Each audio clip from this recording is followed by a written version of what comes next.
அனைவருக்கும் வணக்கம் தோழர்களே. எல்லோரும் எப்படி இருக்கீங்க? ரொம்ப சூப்பராக இருப்பீங்க அப்படின்னு நினைக்கிறேன். இன்றைக்கி வந்து பார்த்தீங்க அப்படின்னா 6ல் இயல் 7, 8, 9 அதில் வந்து டாப் 100 கொஸ்டின்ஸ் வந்து பார்க்கலாம். இப்போ தான் ஃபஸ்ட் டைம் நம்ம சேனலில் பார்க்குறீங்க அப்படின்னா சப்ஸ்கிரைப் பண்ணி வச்சுக்கோங்க. அதுக்கப்புறம் வந்து நம்ம டெலகிராம் குரூப்பில் ஜாயின் பண்ணிக்கோங்க. அதில் வந்து இதோட டெஸ்ட்டு 3 வரைக்கும் கண்டக்ட் பண்ணிருக்கோம். அடுத்து வந்து ஆல் டெஸ்ட்டு 6ல் வந்து ஆல் டெஸ்ட் வந்து கண்டக்ட் பண்ண போகிறோம். ஓகேங்களா? வாங்க வீடியோக்குள்ளே போகலாம். எஸ்பிகே டிஎன்பிஎஸ்சி அதுதான் நம்ம சேனல் நேமு, ஞாபகம் வச்சுக்கோங்க. ஸோ காந்தியடிகள் எந்த பெரியாரின் அடிநிழலில் இருந்து தமிழ் கற்க வேண்டும் அப்படின்னு சொல்லி விரும்பினார் அப்படின்னா உவேசா. 1937ஆம் ஆண்டு பார்த்தீங்க அப்படின்னா வந்து காந்தியடிகள் வந்து சென்னை தமிழ்நாடு வந்திருப்பார். அப்போ வந்து தமிழ் மாநாடு நடைபெறும், சென்னையில் நடைபெறும். அதில் வந்து காந்தியடிகள் வந்து தலைவராக இருந்திருப்பார். அதில் வந்து வரவேற்பு குழு தலைவராக வந்து யார் இருந்திருப்பார் அப்படின்னா உவேசா இருந்திருப்பார். ஸோ அப்போ தான் காந்தியடிகள் வந்து இந்த வாசகத்தை சொல்லுவார். சத்திய திருமாச்சாலை நிறுவப்பட்ட இடம் எது அப்படின்னா வடலூர். யார் நிறுவியிருப்பா? நம்ம வள்ளலார் வந்து ராமலிங்க அடிகளார் வந்து நிறுவியிருந்திருப்பார். முதல் சமய காப்பியம் அப்படின்னோடனே எல்லாத்துக்கும் ஞாபகம் சிலப்பதிகாரம் கிடையாது. மணிமேகலை. முதல் தமிழ் காப்பியம் குடிமக்கர் காப்பியம் அப்படின்னா தான் சிலப்பதிகாரம். முதல் சமய காப்பியம் ஒரு சமயத்தை சார்ந்தது அப்படின்னா பௌத்த மதத்தை சார்ந்து எழுதப்பட்ட முதல் காப்பியம் எது அப்படின்னா மணிமேகலை தான். ஓகேங்களா? அடுத்து கீழ்கண்டவற்றுள் எது கவிஞர் புவியரசு மொழிபெயர்த்த நூல்? கவிஞர் புவியரசு மொழிபெயர்த்த நூல் தீர்க்கத்தரசி அப்படின்ற நூலை வந்து புவியரசு அப்படின்ற ஒரு மொழிபெயர்த்திருப்பார். சரியானவற்றை தேர்ந்தெடுக்க ஓர் இதில் வந்து கண்டிப்பாக ஒரு கொஸ்டின் வரும் நண்பர்களே. இது நம்ம ஆல்ரெடியும் வந்து கிட்டத்தட்ட வந்து புது புக்கு பழைய புக்கு ரெண்டுலேயும் இருக்கிற நோட்ஸ் எல்லாமே எடுத்து போட்டாச்சு. ஓகேங்களா? ஸோ இலக்கணத்தில் இது அவைலபிள், கண்டிப்பாக போய் பாருங்கள். இது வந்து பார்த்தீங்க அப்படின்னா 3, 4 தான் ரைட். ஓகேங்களா? ஒரு நகரம் ஒரு கடல், ஓர் ஏரி ஒரு கடல் அப்படின்னா இப்போ இங்கே வந்து நகரம்னு வந்திருக்கு பார்த்தீங்களா? இங்கே உயிர்மெய் எழுத்து வந்தால் ஒருன்றது வரும். அதே உயிர் எழுத்து வந்தால் என்னென்னு வரும்? ஓர் அப்படின்னு வரும். ஓகேங்களா? அடுத்து வந்து கூற்று 1 கூற்று 2 பார்க்கலாம். சிலப்பதிகாரம் மணிமேகலையும் என்ன காப்பியங்கள்? இரட்டை காப்பியங்கள். இது எல்லாத்துக்குமே தெரிஞ்ச விஷயம். சிலப்பதிகாரம் மணிமேகலை இரண்டுமே 30 காதைகளை கொண்டது. ஆமாம், இரண்டுமே பார்த்தீங்க அப்படின்னா 30 காதைகளை கொண்டது. கூட்டு 2ம் சரி. ஓகேங்களா? ரெண்டுமே கூற்று 1 கூற்று 2 ரெண்டுமே சரி. ஓகேங்களா? அடுத்து சிவகங்கையை மீட்க வேலுநாச்சியார் எந்த நாளில் திட்டமிட்டு இருந்தார் அப்படின்னா வந்து விஜயலட்சுமி திருநாள் அப்போ தான் கோட்டைகளுடைய கதவு திறந்திருக்கும். அப்போ வந்து பெண்கள் உள்ளே போகிறதுக்கான வாய்ப்புகள் ரொம்ப அதிகம். அதில் வந்து பார்த்திங்க அப்படின்னா குயிலியை வந்து நம்ம உள்ளே அனுப்பிடுவோம். ஏன்னா குயிலி வந்து பெண்கள் படைப்பிரிவின் தலைவராக இருந்திருப்பாங்க. உலகிலேயே வந்து பார்த்திங்கல்ல, இந்தியாவிலேயே வந்து பார்த்திங்க அப்படின்னாலும் சரி, குயிலி வந்து பார்த்திங்கன்னா முதல் என்ன சொல்லுவாங்க, தற்கொலை படை தாக்குதல் அப்படின்னு சொல்லுவாங்க. தன்னை தானே அழிச்சிக்கிட்டு எதிரியோடைய இதை அழிக்கிறது அப்படின்னு சொல்கிறாங்களே, அதில் வந்து பார்த்திங்க அப்படின்னா முதல்ல ஈடுபட்ட பெண் யார் அப்படின்னா குயிலி தான். ஓகேங்களா? அடுத்து வந்து பார்த்திங்க அப்படின்னா வாழ்க்கை நீ வாழும் முறை அல்ல, மற்றவர் மனதில் நீ வாழும் முறை அப்படின்னு சொன்னவங்க யார் அப்படின்னா அன்னை தெரசா வந்து சொல்லியிருந்திருப்பாங்க. ஒளி வேறுபாடு வந்து சரியானது தேர்ந்தெடுக்க. அறம்னா என்னது? அறம் அப்படின்னா என்னது? அறம் அப்படின்னா கருவி, அறம் அப்படின்னா வந்து தர்மம். ஸோ சீதா வந்து ஆன்சரு. பொருந்தாத சொல்லை கண்டறி. பொருந்தாத சொல்லைனா என்னது? பாருங்கள், சென்ற வந்த சித்திரை நடந்த. ஸோ இதில் சென்ற வந்த அப்படின்றது எனக்கு வினையை குறிக்குது, நடந்த அப்படின்றது வினைக்குது. சித்திரை அப்படின்றது எந்த குறிக்குது? காலப்பெயரை குறிக்குது. ஸோ சித்திரை அப்படின்றது தான் பொருந்தாதது. காந்தியடிகளிடம் உடை அணிவதில் மாற்றத்தை ஏற்படுத்திய ஊர் எது அப்படின்னா மதுரை. நம்ம தமிழ்நாடு தான். மதுரையில் வந்து ட்ரெயினில் வந்து 1931 அந்த டைம் தான் நினைக்கிறேன், மதுரைக்கு போயிட்டுருப்பார். மதுரையில் ட்ரெயினில் போயிட்டுருப்பார். அப்போ பார்ப்பாங்க எல்லாருமே வந்து பார்த்திங்க அப்படின்னா கோமணத்தோட வேலை செஞ்சிட்ருப்பாங்க. ஸோ அப்படி பார்க்கும்போது இந்தியா முழுக்க அப்புறமேட்டு கவனிக்க ஆரம்பிப்பார். அப்படி பார்க்கும்போது என்ன ஆகும் அப்படின்னா, இந்த மாதிரி எல்லாமே நம்ம இந்தியாவில் இருக்கிறவங்க எல்லாமே துணி இல்லாமல் இருக்காங்க, எனக்கு மட்டும் எதுக்கு இவ்வளோ பெரிய துணி அப்படின்னு சொல்லிட்டு அந்த எளிய திருக்கோலம் உண்டான இடம் எங்கே அப்படின்னா நம்ம தமிழ்நாட்டில் தான். அகர வரிசையில் வந்து சரியான சொல்லி தேர்ந்த. அகர வரிசையிலேருந்து 2 கொஸ்டின் கண்டிப்பாக வந்திருக்கேன். ஓகேங்களா? ஸோ இதில் பார்த்திங்கன்னா எது ஃபஸ்ட்டு வரும்? ஆ ஏ வரிசையில் கொடுத்துருக்காங்க. ஆ இ கொடுத்துருக்காங்க, ஏ கொடுத்துருக்காங்க, ஏவுக்கு அடுத்தது ஓவுக்கு அடுத்தது ஆகும். ஸோ டி தான் ஆன்சர். அடுத்து வந்து பார்த்திங்கன்னா கோமுகி என்பது எதனை குறிக்கிறது? சிலப்பதிகாரத்தில் வந்து ஒரு கதை மாதிரி கொடுத்துருப்பாங்க. கோமுகி அப்படின்றது அப்படின்றது பசு, முகி அப்படின்றது முகம். அப்போ கோமுகி அப்படின்றது பசுவின் முகம் போல் அந்த குளம் இருக்குது அப்படின்ற மாதிரி வந்து அந்த தீவத்திலகை அப்படின்றவங்க தான் வந்து அந்த தீவை பாதுகாத்துட்ருப்பாங்க. அவங்க வந்து மணிமேகலைட்டை இப்படின்னு சொல்லுவாங்க. தனி ஒருவனுக்கு உள்ள உணவு இல்லை எனில் ஜகத்திரை அழைத்திருவோம் அப்படின்னு சொன்னவர் யார் அப்படின்னா நம்ம தலை தான் பாரதியார். ஸோ பாரதியார் வந்து பார்த்திங்க அப்படின்னா சிட்டுக்குருவிகளுக்கு காக்கை குருவி எங்கள் ஜாதி அப்படின்னு சொல்லி பாடியிருந்திருப்பார். அதுக்கப்புறம் பார்த்திங்கன்னா ஒரு முற்றத்தில் வந்து சிட்டுக்குருவி வந்து கத்தியிருந்திருக்கும். அவங்க வீட்லேயும் சாப்பாடு கொஞ்சம் அரிசி கொஞ்சம் தான் இருந்திருக்கும். அந்த அரிசி கொண்டுட்டு போய் அந்த சிட்டுக்குருவிகளுக்கு கொடுத்துட்டு அவங்க வந்து என்ன பண்ணிருப்பார் அப்படின்னா பட்னியாக இருந்திருப்பாங்க. ஓகேங்களா? அந்தளவுக்கு வந்து இயற்கையின் மீதும் கவிதையின் மீதும் தமிழ் மீதும் பற்று கொண்ட ஒரு நல்ல மாமனிதர் பாரதியார். அடுத்து பிழையற்ற வாக்கியத்தை எழுதுக. ஸோ இதுவும் அதே மாதிரி தான். ஒரு ஓர் வந்திருக்குங்களா. ஸோ இது முன்னாடியே சொல்லியிருந்தேன், இரவும் பகலும், அதாவது ஈ வர இடத்துல ஓர் வரணும், உயிரெழுத்து வர இடத்துல. உயிர்மெய் எழுத்து வர இடத்துல என்ன வரணும், ஒருன்னு வரணும். அதே மாதிரி இங்கே பாருங்கள், உயிர்மெய் எழுத்து வந்திருக்கு, ஒருன்னு வந்திருக்கு. அப்போ பி தான் ஆன்சர். ஓகேங்களா. தனக்கென முயலான் ஒன்றால் எனும் பாடல் இடம்பெற்றுள்ள நூல் இது. தனக்கென முயலான் ஒன்றால் எனும் பாடல் இடம்பெற்றுள்ள நூல் வந்து புறநானூறு. ஓகேங்களா. ஜீவகரணிய ஒழுக்கம் என்னும் நூலை இயற்றியவர் யார்? ஜீவகரணிய ஒழுக்கம் வந்து யார் எழுதியிருப்பாங்க அப்படின்னா ராமலிங்க அடிகளார் வந்து இயற்றியிருந்திருப்பார். தமிழ் மொழியின் உபநிடதம் என்று அழைக்கப்படும் நூல் யாருடைய பாடல்கள்? தாய்மானவர் பாடல்கள் தான் தமிழ் மொழியின் உபநிடதங்கள் அப்படின்னு சொல்லி அழைக்கப்படுது. காட்டும் கருணை உடையவரே என்றும் கண்ணிய வாலிய உடையவர் என்று கூறியவர் யார் அப்படின்னா கவிமணி தேசிய விநாயகனார் வந்து அந்த பாடலை பாட்டிருந்துப்பார். கவிமணி தேசிய விநாயகனார் எதில் பாடியிருந்திருப்பார் தெரியுங்களா? ஆசிய ஜோதி அப்படின்னு சொல்லிட்டு புத்தருடைய வரலாற்றை கூறும் நூல், அதாவது லைட் ஆஃப் ஆசியா அப்படின்னு சொல்லிட்டு எட்வின் அர்னால்டு அப்படின்றவர் வந்து அந்த நூல் எழுதியிருப்பார். அது தமிழாக்கம் செய்திருந்திருப்பார். ஓகேங்களா. சரியான முறையில் அமைந்த சொற்றொடரை தேர்ந்தெடுக்க. இதுலேருந்து 2 கொஸ்டின் கண்டிப்பாக வந்துடும். எனைத்தானும் எஞ்ஞானம் யாருக்கும் மனத்தானம் அப்படின்றதான் சரியான ஆன்சர். காந்தியடிகள் எந்த ஊருக்கு சென்றபோது வெளிநாட்டு பொருட்களை பற்றி பேசினார்? அவருடைய நண்பர்கள் வந்து கானாடு காத்தான் அப்படின்றவருடைய வீட்டுக்கு போவார் காந்தியடிகள். அங்கே பார்த்தீங்க அப்படின்னா நிறைய வெளிநாட்டு பொருட்கள் வந்து இருக்கும். ஸோ அதை பார்த்துட்டு காந்தியடிகள் என்ன சொல்லுவார் அப்படின்னா, இதில் இந்த வெளிநாட்டு பொருட்களுக்கு செலவு செஞ்ச பணத்தில் கொஞ்சம் பணம் கொடுத்துருந்தீங்கன்னா நான் இதை விட இன்னும் அழகாக அலங்காரம் பண்ணியிருப்பேன் அப்படின்னு சொல்லியிருப்பார். அடுத்த டைம் அதே இடத்துக்கு போகும்போது அந்த அன்பர் என்ன பண்ணுவோம், வெளிநாட்டு பொருட்களை எடுத்துகிட்டு இந்திய நாட்டு பொருட்களை பயன்படுத்தி இருந்திருப்பார். அடுத்து தம் பொருளை கவர வந்தவரிடம் அன்பு காட்டியவர் யார் அப்படின்னா வள்ளலார். ஓகேங்களா. தம் பொருளை கவர வந்தவரிடம் அன்பு காட்டியவர் யார் அப்படின்னா வள்ளலார். வள்ளலார் ஒரு இடத்துல தூங்கிட்டு இருப்பார். ஒரு சைடு காது கடுக்கனை மட்டும் ஒருத்தர் திருடன் கழட்டுவான். திரும்ப அவருக்கு தெரியும், கழட்டும் போது தெரியும், திரும்ப இன்னொரு பக்கம் திரும்பி போட்டுப்பார், இன்னொரு கடுக்கனையும் கழட்டுவான். அப்போ என்ன பண்ணுவார் அப்படின்னா வள்ளலார் என்ன சொல்லுவார்னா, ஒரு கடுக்கனை மட்டும் கழட்டிட்டு போனா அப்படின்னா திருடனை கண்டுபிடிச்சிருவாங்க. அதனால தான் நீ கழட்டுறதுக்கு இன்னொரு கடுக்கனை கழட்டுறதுக்கு ஏதுவான திரும்பி படுத்தேன் அப்படின்னு சொல்லியிருந்திருப்பார். ஸோ அதை உடனே வந்து அந்த திருடன் வந்து என்ன பண்ணிருப்பான் அப்படின்னா அவன் திருடன் தப்பு அப்படின்னு சொல்லி ஒத்துட்டு தெரிஞ்சிருந்திருப்பார். பசிப்பினி போக்கிய பாவை என்று கூறும் நூல் எது? பசிப்பினி போக்கிய பாவை வந்து மணிமேகலை. மணிமேகலையுடைய அந்த பாத்திரம் அபுத புத்திரன் கொடுத்த அந்த பாத்திரத்தில் தான் சாப்பாடு அல்ல குறையாதில்ல. ஸோ அதனால தான் வந்து மணிமேகலை தான் அந்த நூல். கோமிகி பொய்கை நீரின் மேல் அரிய பாத்திரம் தோன்றும் நாள் எது அப்படின்னா சித்திரை வைகாசி. வைகாசி முழுநிலவு நாள் அப்படின்றதான் சரியான ஆன்சர். சித்திரை முழுநிலவு நாள் கிடையாது. சித்திரை தமிழ் மாதத்தில் முதல் மாதம் எது? சித்திரை. சித்திரைக்கு அடுத்து வைகாசி மாதம் தான் தோன்றும். ஓகேங்களா. அகர வரிசையில் அமைந்துள்ள சொற்களை கண்டறிய. அகர வரிசைனா இப்போ வந்து பா பா பி பி பூ பூ பே. ஸோ டி தான் ஆன்சர். ஓகேங்களா. அப்படி தான் வச்சுக்கோங்க. அடுத்து வந்து பார்த்தோம் அப்படின்னா வாடிய பெயரை கண்ட போதெல்லாம் வாடினே. இந்த கொஸ்டின் கேட்டு டிஎன்பிசிக்கே சலிச்சிருக்குங்க. யார் சொல்லுவார்? வள்ளலார் தான் சொல்லியிருப்பார். பிரித்தெழுதுக. ஃபக்ருலி அப்படின்னா பல் ப்ளஸ் துளி அப்படின்றது. இது வந்து எதில் கொடுத்துருப்பாங்க அப்படின்னா திரிதல் விகாரம் புணர்ச்சியில் வந்து 3ஆவதாக ஒன்று இருக்கும். ஒரு எழுத்து முழுவதுமாக மறைந்து புதிய எழுத்து தோன்றும். ஸோ அது தோன்றல் விகாரம் அப்படின்னு சொல்லுவாங்க. ஸோ அதுலேருந்து கொடுத்துருக்கான். அடுத்து தமிழ் கையேடு என்ற நூலின் ஆசிரியர் யார் அப்படின்னா ஜியு போப்.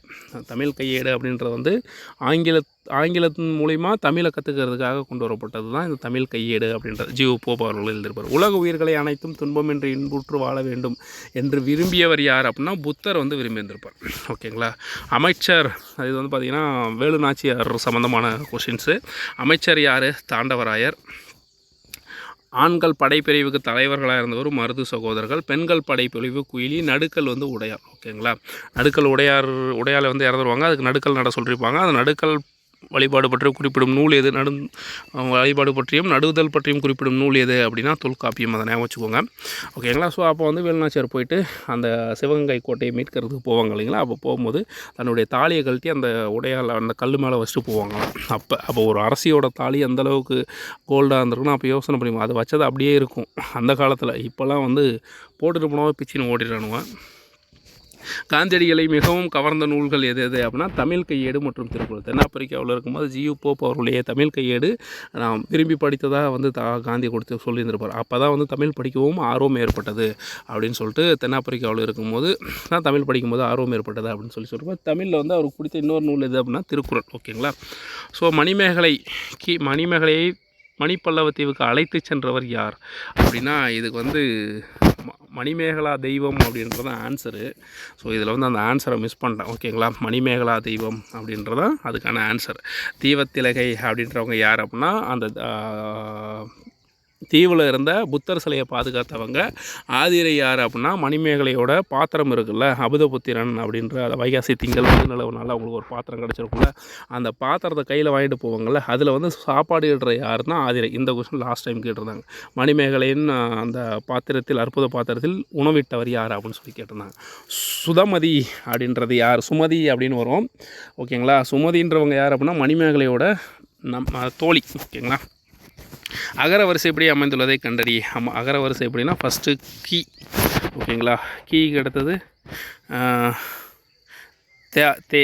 கீக்கு அடுத்தது, அதாவது காவுக்கு அடுத்தது தா வரும், தாவுக்கு அடுத்தது வா வருமா? கிடையாது. ஃபஸ்ட்டு உயிரெழுத்து வேறு இருக்குது. ஓகேங்களா. உயிரெழுத்து. அப்போ ஃபஸ்ட்டு உயிரெழுத்து தான் வரும். எத்தனை உயிரெழுத்து? ஒரே ஒரு உயிரெழுத்துக்கு. அப்போ ஃபஸ்ட்டு ஒரு உயிரெழுத்து கா, தே, தாவுக்கு அடுத்தது பா, பாவுக்கு அடுத்தது மா, மாவுக்கு அடுத்தது வா. ஓகே. அப்போ பி த ஆன்சர். உயர்வு நாவிற்சனி என்பது எதனை குறிக்கிறது? உயர்வு நாவிற்சனி அப்படின்னா வந்து மிகைப்படுத்தி கூறுவது. அதாவது ஒரு விஷயத்தை வந்து இருக்கிற மாதிரியே கூறினா, இயல்பாக கூறுனா இயல்பு நாவிற்சனி. அதை மிகைப்படுத்தி கூறுவது என்னது? உயர்வு நாவிற்சனி என்பதாகும். அன்னை தெரசாவிற்கான நோபல் பரிசு கிடைத்தது. எதுக்கான நோபல் பரிசு வந்து அன்னை தெரசாவுக்கு கிடைத்தது அப்படின்னா எல்லாத்துக்குமே தெரியும், அமைதி. அதற்கப்புறம் வந்து இவர் வந்து இன்னொருத்தர் குழந்தைகளை பாதுகாப்போம் அப்படின்னு சொல்லி கைலாஷ் சத்யார்த்தி, அவருக்கு வந்து அமைதிக்கான நோபல் பரிசு வந்து கிடைச்சது. இயற்பியலுக்கான நோபல் பரிசு யாருக்கு கிடைச்சது அப்படின்னா நம்ம தலைவர் சர் சி வி ராமனுக்கு 1928 பிப்ரவரி 28 அறிவியல், அதாவது கடல் நீர் ஏன் நீளமாக காட்சியளிக்கிறது அப்படின்னு சொல்லிட்டு ராமன் வெளியிட்டிருப்பார். அதற்கான நோபல் பரிசு வந்து கிடைத்திருக்கும். சரியான கூற்றை தேர்ந்தெடுக்க. கருணை உள்ளம் கொண்ட அன்னை தொழுநோயாளிகளுக்கு தொண்டு செய்ய முடிவெடுத்தார். ரைட்டு. அக்காலத்தில் தொழுநோய் கடுமையான தொற்று நோயாக கருதப்பட்டது. காரணமும் கூற்றும் ரெண்டுமே சரிதான். காரணம், அதற்கான விளக்கமும் சரி. ஓகேங்களா. அடுத்து வந்து பார்த்தீங்கன்னா பொறுத்துக. சாரண்யர், ஸ்கவுட்ஸ் அண்ட் கைட்ஸ். ஓகேங்களா. சமூக பணியாளர்னா சோசியல் ஒர்க்கர், தன்னார்வலர் வாலண்டியர், இளம் செஞ்சிலுவை சங்கம், ஜூனியர் ரெட் கிராஸ். ஓகேங்களா. அடுத்து வந்து பார்த்தோம் அப்படின்னா வள்ளலார் வந்து யார்? பசிப்பினி போக்கியவர். ரைட்டு. ஒன்று தான். கைலாஷ் சத்யார்த்தி குழந்தைகளின் உரிமைக்காக பாடுபட்டவர். ரைட்டு. அடுத்து வந்து அன்னை தெரசா நோயாளிகளும் அனுப்பி. 1, 2, 3 தான் ஆன்சர். சென்னையில் இலக்கிய மாநாடு நடைபெற்ற ஆண்டு 1937 நடைபெறும். தலைமை வந்து காந்தியடிகள். வரவேற்பு குழு தலைவராக இருந்தவர் உவே சுவாமிநாத ஐயர். ஹைதர் அலியும் வேலு நாச்சியாரும் உரையாடும் போது பேசிக்கொண்டிருந்த மொழி எது அப்படின்னா உருது மொழி. ஏன்னா அவங்க உருது மொழியில் பேசுனதுனால தான் 5000 குதிரை படை வீரர்களை வந்து வேலு நாச்சியாருக்கு உதவி செய்வதற்காக யார் அனுப்பி வைப்பா? ஹைதர் அலியை வந்து அனுப்பி வைப்பார். ஓகேங்களா. ஸோ பன்மொழி அறிவு நமக்கு மிகப்பெரிய உதவி செய்திருக்கிறது. அரசியாரின் பன்மொழி அறிவு நமக்கு மிகப்பெரிய உதவி செய்திருக்கிறது அப்படின்னு சொல்லிட்டு சின்ன மருது வந்து சொல்லியிருந்திருப்பார். கூற்று 1. 1919 ஆங்கில அரசு ரவுலர் சட்டத்தை நடைமுறைப்படுத்தியது. கரெக்டு. 1919 பிப்ரவரி மாதம் காந்தியடிகள் சென்னைக்கு வருகை புரிந்திருந்தார். ஸோ கூற்று 1 ரெண்டுமே சரி. ஓகேங்களா. அப்போ கூற்று 2ம் சரி. ஸோ 1919 காந்தியடிகள் வந்து சென்னை வந்திருப்பார். அப்போ வந்து ரவுலர் சட்டத்தை ஈட்டிருப்பாங்க. அது ரிலேட்டடாக வந்து காந்தியடிகள் வந்து ராஜாஜி அவர்களுடைய வீட்டில் வந்து உரையாடல் மேற்கொண்டிருப்பாங்க. உரையாடல் எப்படி என்ன போராட்டம் பண்ணலாம் அப்படின்னு மேற்கொண்டு இருக்கும்போது நம்ம தமிழ்நாட்டு கவிஞர் ஒருத்தர் வருவார், பாரதியார் வருவார். பாரதியார் வந்துட்டு காந்தியடிகளை நாளைக்கு நாங்கள் வந்து இன்றைக்கி வந்து ஒரு மீட்டிங் வச்சுருக்கோம், அது தலைமை தாங்க முடியுமா அப்படின்னு கேட்பார். இவர் உடனே எனக்கு இன்றைக்கி வேறு ஒரு வேலை இருக்குது, நான் உங்களுடைய மீட்டிங்கை நாளைக்கு வைக்க முடியுமா அப்படின்னு சொல்லி கேட்பார். அதுக்கு முடியாது, உங்களுடைய மீட்டிங், உங்களுடைய தொடங்க போகும் இயக்கத்துக்கு என்னுடைய வாழ்த்துக்கள், கூட்டம் இன்று நடைபெறும், கண்டிப்பாக நடைபெறும் அப்படின்னு சொல்லியிருப்பாங்க. அதுக்கு காந்தியடிகள் யார் இவர் அப்படின்னு சொல்லியிருப்பார். அதுக்கு வந்து ராஜாஜி என்ன சொல்லுவார் அப்படின்னா, இவர் தமிழ்நாட்டு கவிஞர், இவர் தமிழ்நாட்டின் சொத்து. இது வந்து பழைய புத்தகத்தில் இருக்குது, தமிழ் புத்தகத்தில். ஓகேங்களா. அதுக்கு வந்து காந்தியடிகள் இல்லை இவர் இந்தியாவின் சொத்து, இவரை பாதுகாக்க வேண்டும் அப்படின்னு சொல்லிட்டு காந்தியடிகள் சொல்லியிருப்பார். பசுவும் கன்றும் ஒன்றுடன் ஒன்று கொஞ்சி விளையாடுவது இயல்பாக எடுத்துரைப்பது தான் இயல்பு நாவிற்சனி. அது யார்? கவிமணி தேசிய விநாயகனார். சிறைக்கோட்டத்தை அறக்கோட்டமாக மாற்றியவர் யாருன்னா மணிமேகலை. அதாவது இடுகுறி பொதுப்பெயர், இடுகுறி சிறப்பு பெயர். இடுகுறி பொதுப்பெயர் அப்படின்னா என்னென்னா காடு அப்படின்றது பொதுவாக குறிக்குது. ஸோ இடுகுறி பொதுப்பெயர். அதே இடுகுறி சிறப்பு பெயர்னா மாங்காடு. ஓகேங்களா. தென்னையின் தோப்பு இல்லை புளியங்காடு, அந்த மாதிரி வந்து காடுன்றது மொத்தமாக குறிக்கும். அதுக்குள்ளே இருக்கிற ஒவ்வொரு பொருளையும் ஒவ்வொரு மரத்தையும் தனித்தனியாக சொன்னோம் அப்படின்னா அது இடுகுறி சிறப்பு பெயர். ஓகேங்களா. காரண பொதுப்பெயர் அப்படின்னா என்னது? அணி. காரண சிறப்பு பெயர் மரங்கொத்தி. ஓகேங்களா. அடுத்து வந்து சரியான அகரவரிசையை தேர்ந்தெடுக்க. அதே மாதிரி தான் இப்போ வந்து ஏ ஃபஸ்ட் இருக்குது. ஏ அ இ உ ஏ. ஓகேங்களா. ஏ ஐ ஓ ஔ. அப்போ B the answer. Right. Kailash Satyarthi தொடங்கிய இயக்கம் குழந்தைகளை பாதுகாப்போம் அப்படின்றது தான். நேசிப்போம், குழந்தைகளை வளர்ப்போம், உதவிமயம் அதெல்லாம் கிடையாது, குழந்தைகளை பாதுகாப்போம். எவை இல்லாமல் இருப்பது சிறந்த அறம், செவை இல்லாமல் இருப்பது சிறந்த அறம். பொறாமை, பேராசை, கோபம், கடுஞ்சொல். அதாவது பொறாமை வந்தால் பேராசை வரும். இது எப்படி ஞாபகம் வச்சுக்கிறதுன்னு நானே நேற்று தான் வந்து யோசித்தேன். பொறாமை வந்தால் பேராசை வரும், ஓகேங்களா. கோபம் இருந்தால் கடுஞ்சொல் பேசுவோம் நம்ம. ஸோ அந்த மாதிரி ஞாபகம் வச்சுக்கோங்க. மக்களுக்கு செய்யும் பணியே இறைவனுக்கு செய்யும் பணி என்று வாழ்ந்தவர் யார்? மக்களுக்கு செய்யும் பணியே இறைவனுக்கு செய்யும் பணி அப்படின்னு வாழ்ந்தவர் யார் அப்படின்னு சொல்லி பார்த்தோம் அப்படின்னா அன்னை தெரசா. டி வந்து ஆன்சர், ஓகேங்களா. அடுத்து வந்து பார்த்திங்க அப்படின்னா காந்தியடிகளின் சென்னை பொதுக்கூட்டத்திற்கு தலைமை தாங்க வேண்டியவர். காந்தியடிகளின் சென்னை பொதுக்கூட்டத்திற்கு தலைமை தாங்க வேண்டியவர் அப்படின்னா யார்? நம்ம பாரதியார் தான் வந்து கேட்டிருந்திருப்பார். உணவு கொடுத்தவர்களே உயிரை கொடுத்தவர்கள் என்பதை உணர்ந்துள்ளேன் என்று கூறியவர் யார் அப்படின்னா மணிமேகலை வந்து கூறியிருந்திருப்பாங்க. உணவு கொடுத்தவரே உயிர் கொடுத்தவர் என்றே உணர்ந்துள்ளேன். ஆதிரை வந்து அவங்களுக்கு உணவு கொடுத்துருப்பாங்க. அதுக்கப்புறம் வந்து அதை பற்றி பேசியிருந்திருப்பாங்க. பொருந்தாத சொல்லை கண்டறி.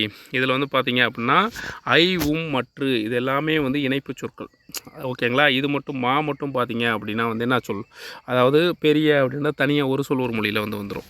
சரியான அகர வரிசை தேர்ந்தெடுக்க. நவரத்தினங்கள்னால் கோமேகம், ஓகேங்களா. ஃபஸ்ட்டு கோமேகதம் அப்படின்றத ஞாபகம் வச்சுக்கோங்க. அதுக்கப்புறம் மரகதம், மாணிக்க, முத்து அப்படின்றத ஆன்சர். அடுத்து எந்த இலக்கியம் கூறும் கருத்துக்களை கடைபிடித்து வாழ்வதே சிறந்த வாழ்வாகும்? அற இலக்கியங்கள், ஓகேங்களா. அற இலக்கியங்கள் வந்து மனிதனுடைய வாழ்வை பற்றி குறிப்பிடும் இலக்கியங்கள். சுதேசி நாவாய் சங்கத்தை நிறுவியவர் யார்? நம்ம செக்கிலத்த செம்மல். அடுத்து வந்து உப்பு பாரம் ஏற்றும் வண்டி, உப்பிலா பாளையம் போகும் வண்டி. பாடலில் அமைந்துள்ள அணியை குறிப்பிடுக. ஸோ இதுக்கு ஆன்சர் வந்து பார்த்திங்க அப்படின்னா இயல்பு நாவிற்சனி. அதுக்கப்புறம் பார்த்திங்க அப்படின்னா வந்து தன்மை நாவிற்சனி. ஸோ இது ரெண்டையுமே வந்து குறிப்பிடுறது தான். அப்போ ஆன்சர் சி. அடுத்து தேசம் உடுத்திய நூலாடை என்ற பாடல் வரிகள் யாருடையது? தேசம் உடுத்திய நூலாடை யார்? நம்ம தலை தான், தாராபாரதி, கவிஞாயிறு, ஓகேங்களா. தாராபாரதி வந்து கவிஞாயிறு, தேவனைய பவனர் வந்து மொழி ஞாயிறு, நான் முத்துசாமின்ற ஒருத்தர் வந்து பார்த்திங்கன்னா கலை ஞாயிறு. அதாவது தாராபாரதி வந்து கவிதையின் மீது அதிகமாக பற்று கொண்டவர், அதனால் கவிஞாயிறுன்னு அழைக்கப்படுறாரு. அதே வந்து பார்த்திங்க அப்படின்னா தேவனைய பவனர் வந்து மொழியின் மீது அதிக பற்று கொண்ட காரணம், மொழியியல் ஆராய்ச்சியெல்லாம் நிறையா பண்ணிருப்பார் அவர், அதனால் அவர் மொழி ஞாயிறுன்னு சொல்கிறாங்க. கலையின் முத்துசாமி வந்து பார்த்திங்க அப்படின்னா அந்த கூத்துக்கலை, நாட்டுப்புற கலைகளை வந்து உலக அளவில் பிரபலப்படுத்தணும் அப்படின்னு சொல்லிட்டு முயற்சி செஞ்சிருப்பார், அதனால் அவர் கலை ஞாயிறுன்னு சொல்கிறாங்க. பிழையற்ற தொடரை கண்டறிக. ஒரு மாவட்டத்தில் ஓர் அமைச்சர் அவருடைய மகனோடு சுற்றுலா மேற்கொண்டார். ஸோ இதுக்கு ஆன்சர் என்ன அப்படின்னா பி தான் ஆன்சர். ஏன்னா மான்ற இடத்துல அதாவது உயிர்மெய் எழுத்து வந்தால் ஒருன்னு வரணும், உயிர் எழுத்து வந்தால் ஓர்னு வரணும். இது ரெண்டை பார்த்துட்டு மற்றதெல்லாம் அப்படி ஸ்ட்ரைட்டாக படித்து விட்டு போனீங்க அப்படின்னா உங்களுக்கு புரிஞ்சிடும். அடுத்தது உலகத்தை குழந்தைகள் கண் கொண்டு பாருங்கள், உலகம் அழகானது என்று கூறியவர் யார் அப்படின்னா நம்ம கைலாஷ் சத்தியார்த்தி. ராமலிங்க அடிகளாரின் சிறப்பு பெயர் திருவருட்பிரகாச வள்ளலார். அடுத்து ஆங்கிலேய எதிர்த்து ஆயுதம் ஏந்தி போராடிய முதல் பெண்மணி யார் அப்படின்னா வேலு நாச்சியார். கன்னி என்பது என்னது? 2 வகையில் பாடப்படும் நூல். புத்தரின் வரலாற்றை கூறும் நூல் ஆசிய ஜோதி, லைட் ஆஃப் ஏசியன் அப்படின்ற நூலை வந்து நம்ம கவிமணி தேசிய விநாயகர் வந்து புலிபெயர்த்து வந்திருப்பார். பராபரமை என்ற சொல்லின் பொருள், பராபரமை என்ற சொல்லின் எதிர்ச்சொல். பராபரமை அப்படின்னா மேலான பொருள், அதற்கு எதிர்ச்சொல் என்னது? கீழான பொருள். அவ்வளோதான், முடிஞ்சு போச்சு. அடுத்து வந்து வஉசி யாருடைய பாடல்களை விரும்பி கேட்பார்? பாரதியாருடைய பாடல்களை. தேசிய விநாயகனார் 21ஆம் நூற்றாண்டில் வாழ்ந்த கவிஞர். தவறு. 20ஆம் நூற்றாண்டில் வாழ்ந்த கவிஞர். 36 ஆண்டுகள் பள்ளி ஆசிரியராக பணிபுரிந்தார். இது ரைட்டு. அப்போ கூற்று 2 சரி. அப்போ எது வரும்? இது வந்து பார்த்திங்க அப்படின்னா டி தான் ஆன்சர் வந்து ரைட்டு. தேசம் உடுத்திய நூலாடை என கவிஞர் குறிப்பிடும் நூல் எது? தேசம் உடுத்திய நூலாடை என்று குறிப்பிடும் நூல் எதுனா திருக்குறள். கீழ்கண்டவற்றில் பொருந்தாதது எது? அதாவது சல உரு தவ கடி தான் வரும், நவ கடி வராது, ஓகேங்களா. சல உரு தவ கடி. உருசொல் அப்படின்னா என்னென்னா இது எல்லாமே உருச்சொல்லை குறிக்கும். உரிச்சொல் அப்படின்னா ஒரு வினைச்சொல்லை வந்து மிகைப்படுத்தி கூறுவது, ஒரு வினைச்சொல்லையோ பெயர் சொல்லையோ மிகைப்படுத்தி கூறுவதற்கு பெயர் தான் உரிச்சொல், ஓகேங்களா. குழந்தை தொழிலாளர்களை ஒழிப்பதற்காக 20 ஆண்டுகள் கிடையாது, 30 ஆண்டுகள் 80,000 தொழிலாளர்களை 86,000 குழந்தை தொழிலாளர்களை மீட்டுள்ளார். அது ரெண்டு வந்து பார்த்திங்கன்னா உலக குழந்தைகள் கல்வி உரிமைக்காக 103 நாட்களில் 80,000 கிலோமீட்டர் வந்து நடந்திருப்பார். கூற்று 1, 2 ரெண்டுமே தவறு, ஓகேங்களா. டி தான் அப்போ ஆன்சரு. கும்பி என்பதன் பொருள் வந்து வயிறு. வேலுநாச்சியார் சிவகங்கை மீட்ட ஆண்டு 1780, ரைட்டு. வேலுநாச்சியார் முன்பே ஆங்கிலேயரை எதிர்த்து வீரப்போர் புரிந்தவர் ஜான்சி ராணி, தப்பு. அப்போ கூற்று 1 சரி, 2 வந்து தவறு. ஏதான் ஆன்சர், ஓகேங்களா. இலக்கண குறிப்பது சாலச்சிறந்தது என்ற தொடரின் வகையை குறிப்பார். ஸோ சாலச்சிறந்த மேலே பார்த்தோம் இல்லைங்களா, உரிச்சொல் தொடர். தொடர். ஸோ சிறந்தது அப்படின்றது நார்மலாக இருக்குது. சாலச் சிறந்தது மிகைப்படுத்தி கூறுவது. ஒருவர் செய்யக்கூடாதது எது? செய்யக்கூடாதது என்னது? தீவினை. கூர் அப்படின்னா என்னது? கூர் தண்டருள் ஏவல் சுயம். அப்போ ஏவல் அப்படின்னா தொண்டுங்க. ஓகேங்களா? சி வந்து 3 2 3 இருக்குது. ஓகே. அடுத்து வந்து பார்த்தீங்க அப்படின்னா தண்டருள்னா சுயம் அப்படின்னா தனித்தன்மை. அப்போ டி வந்து 1 3 1. ஸோ இதான் ஆன்சர். ஓகேங்களா? கூர் அப்படின்னா மிகுதி, தண்டருள் அப்படின்னா குளிர்ந்த கருணை. ஓகேங்களா? அடுத்து வந்து வஉசி எங்கு செல்லும்போது பாரதியாரை சந்திப்பதை வழக்கமாக கொண்டது? சென்னை செல்லும் போதெல்லாம் பாரதியாரை சந்திப்பதை வழக்கமாக கொண்டது. சரியான அகரவரிசையை தேர்ந்தெடுக்க. அகரவரிசை ஆ ஆ இ வரிசையில் இருக்குது. ஆ ஆ இ உ இல்லை, ஏ இல்லை, ஓ ஐ. அப்போ ஏ தான் ஆன்சர். ஓகேங்களா? அடுத்து சரியான பொருந்தியுள்ளதை கண்டறிய. திருவள்ளுவர் மேலாடை, கம்பர் காவேரி, காளிதாசர் கங்கை, குமரிமுனை காஷ்மீர். ஸோ இதில் வந்து பார்த்திங்கன்னா 4 ரைட்டு. ஓகேங்களா? அடுத்து வந்து பார்த்திங்க அப்படின்னா 76க்கு வந்து பார்த்திங்க அப்படின்னா குமரிமுனை காஷ்மீர் அப்படின்றதான். அப்போ 4 மட்டும்தான் ரைட்டு. அடுத்து உருவெனியில் இலக்கண குறிப்பு தருக. உருவெனியில் அப்படின்னா முக்காலத்தையும் குறிக்குது வினைத்தொகை. கீழ்கண்டவற்றில் நோபல் பரிசு பெறாதவர் யார் அப்படின்னா மேற்கண்ட அனைவரும். ஓகேங்களா? மேற்கண்ட அனைவருமே வந்து நோபல் பரிசு பெறலை. ஓகேங்களா? அடுத்து வந்து கதாவிலாசம் என்ற நூலின் ஆசிரியர் யார்? கதாவிலாசம் அப்படின்றது எஸ் ராமகிருஷ்ணன் அப்படின்றவங்க வந்து இந்த இதை வந்து நூலை வந்து எழுதியிருந்திருப்பாங்க. ஓகேங்களா? தவறானதை தேர்ந்தெடுக்க. வேலுநாச்சியார் தமிழ், ஆங்கிலம், பிரெஞ்சு, உருது ஆகிய மொழிகளில் புலமை பெற்றதா? ரைட்டு. 1772 காளையர் கோயிலில் நடைபெற்ற போரில் முத்து விடுகனால ஆங்கிலேயரால் கொல்லப்பட்டார். ரைட்டு. திண்டுக்கல் ஆலோசனை கூட்டம் நடந்த கூட்டத்தின் நடுவே அமைச்சர் தாண்டவராயருக்கு மட்டும் வேலுநாச்சியார் இருப்பார். 1780 சிவகங்கை மீட்கப்பட்டது. ரைட்டு. அப்போ சி தான் வந்து தவறானது. ஏழைகளுக்கு உதவி செய்வதை யாருன்னு சொல்கிறார்? திருவள்ளுவர். ஈகை அப்படின்னு சொல்கிறார். மல்லிகை அப்படின்றது என்னது? மல்லிகை அப்படின்றது வந்து பள்ளி வந்து இடப்பெயர். ஓகேங்களா? பள்ளி வந்து இடப்பெயர், கிளைனா சினப்பெயர், இனிமை அப்படின்றது பண்பு பெயர், மல்லிகை அப்படின்றது பொருட்பெயர். ஓகேங்களா?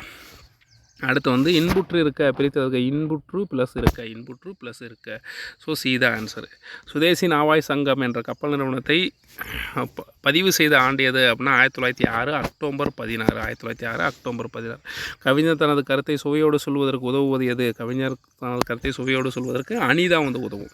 பாரதியாரை தமிழ்நாட்டு கவிஞர் என்று கூறியவர் யார் அப்படின்னா ராஜாஜி. தமிழ்நாட்டின் சொத்து அப்படின்னு சொல்லுவது. இல்லை, இவர் இந்தியாவின் சொத்து என்று கூறியவர் யார் அப்படின்னு சொல்லி பார்த்தோம் அப்படின்னா ராஜாஜி. இலக்கண வகை சொற்கள் எத்தனை வகைப்படும் அப்படின்னா 4 வகைப்படும். ஒளி வேறுபாடு சரியானதை கண்டறிக. வாழை அப்படின்னா மீன். ஓகேங்களா? வாழை அப்படின்னா இளம்பெண்.